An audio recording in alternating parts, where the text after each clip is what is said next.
So on my Smart Builders Buyer's Budget Guide for March of 2016, I put the Intel Celeron G1840 on one of my builds, and I got kinda hammered in terms of quality of my choice. A lot of people said that the Celeron is not a very good processor, and I actually thought it was a decent choice for the price point that I had for the computer. Anyways, being the curious person I am, I decided to test it out myself. So I ran to my nearest micro center. I got myself this bad boy right here, a cheap motherboard, it's 8 gigs of RAM, and my trusty 7950. And I did some testing with games on the Celeron G1840 to see if it actually is a decent budget CPU for gaming. I was pretty surprised by the results, and you will see soon. First off, I want to start off with the specs of the Intel Celeron G1840. It is a 2.8 gigahertz dual-core processor, and I think the idea of a dual-core playing AAA games in 2016 kind of throws people off, but you know, it can still pack a little bit of a punch.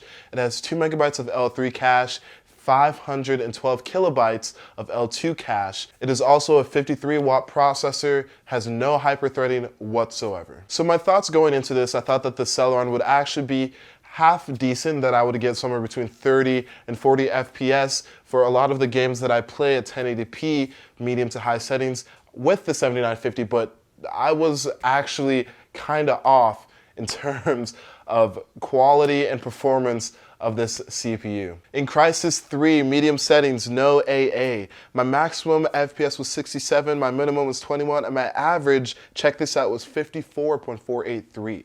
That's pretty good. I will say that I did get a few spikes here and there in a couple of fight scenes, but it was nothing major. It was still very, very playable. In Metal Gear Solid 5, high settings, medium shadows, no AA, I was able to get 61 FPS as my max, 46 as my minimum, and 54 as my average. Just to remind you that this game came out last year, so it's a pretty fresh AAA title.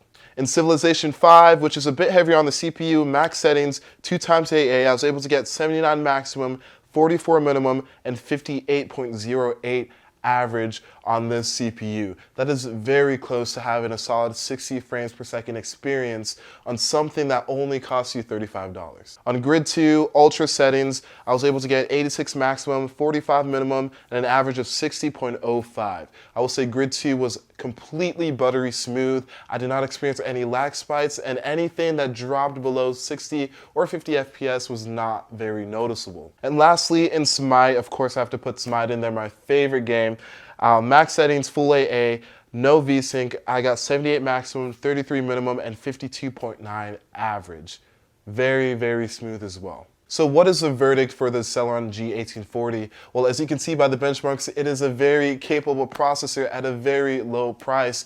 And I just wish a lot more people would take the Celeron branding and kind of shy away from what it was in 2004, 2005-ish, because this is a very capable CPU for what it's worth. The Celeron is on a 22 nanometer node, so it is based off the Haswell architecture, and what's great about this thing is that if you can't afford an i5 now, you can get this now, play decently if your GPU can support it, and you can always upgrade in the future. So it kind of is a win-win when it comes to this little processor, and I think I'm going to start recommending it more now that I've seen it firsthand what exactly it can do. So that's it for this video, guys. If you guys enjoyed this little test, if you thought it was informative, just let me know. Leave a like, leave a comment, do whatever you want.